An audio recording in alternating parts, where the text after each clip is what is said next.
Horse riding, badminton, swimming अशा विविध sports ॲक्टिव्हिटीजचा शौक आहे. विशेष करून माझं नवीन जी हॉबी आहे ते हॉर्स रायडिंग आहे.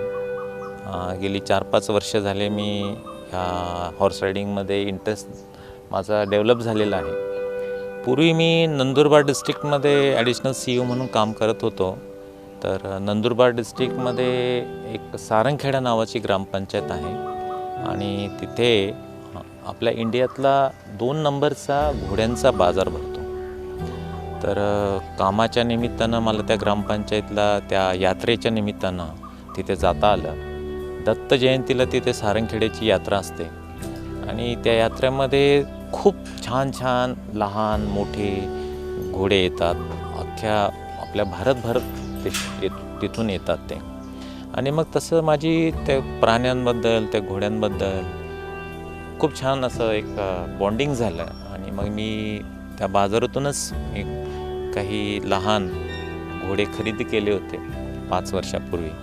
आणि माझं गाव आहे अहमदनगर डिस्ट्रिक्टमध्ये कोपरगाव तालुक्यात चांदगावन गोदावरीच्या काठी आमच्या फार्म हाऊसवरती मी ते घोडे ठेवलेत. आणि मग मी हॉर्स रायडिंग करायला माझा आवड जी आहे तर मी ती करायला लागलो माझ्या फार्म हाऊसवरती.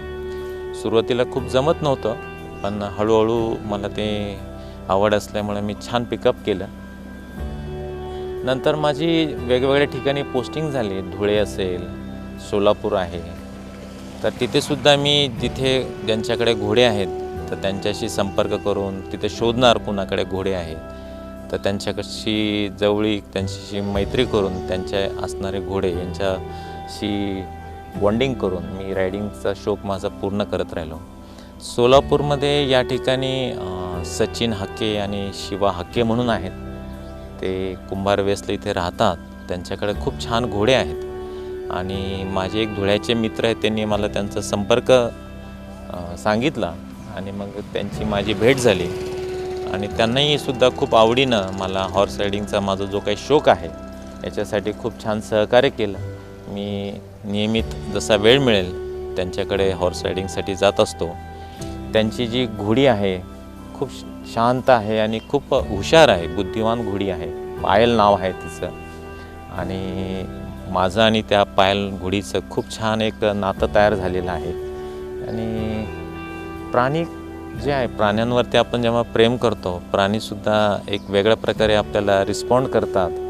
त्यांचं एक कम्युनिकेशन आहे ती आपल्याला जर समजलं तर खूप एक वेगळा आनंद मिळतो आपल्याला.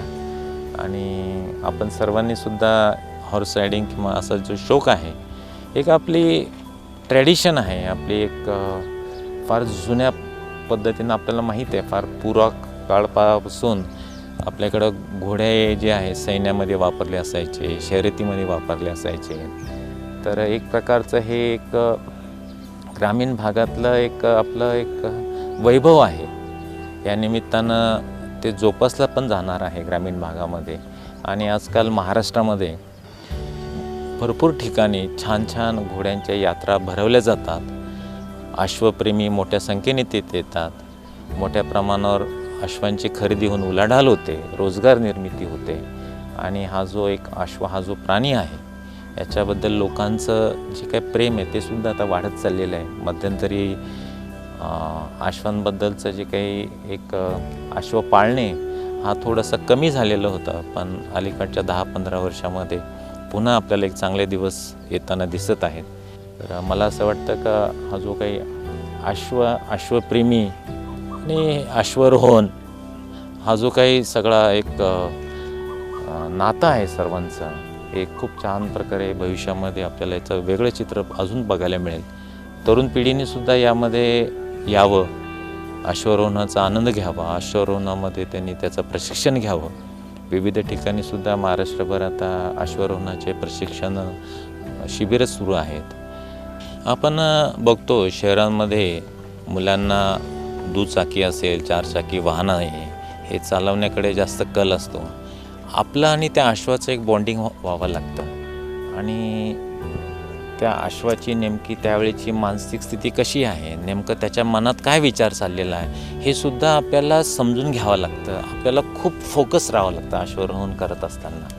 आणि हे प्राणी जे आहेत खूप सेन्सिटिव्ह असतात आणि हे यांचं थोडंसं लक्ष विचलित झालं तर त्यांनी काही थोडंसं म्हणजे आपलं स्वतःचं लक्ष त्या प्राण्याकडे नसेल, तो कसा रिॲक्ट करेल भोवतालच्या परिस्थितीला, तर कदाचित थोडासा अपघात होऊ शकतो. म्हणून अश्वारोहण करत असताना आपल्याला खूप काळजीपूर्वक आणि फोकस्ड पद्धतीनं आपण स्वतःला पण राहिलं पाहिजे आणि त्या प्राण्याबरोबर तुमचं एक नातं तयार व्हायला पाहिजे. आणि खूप हुशार प्राणी आहे,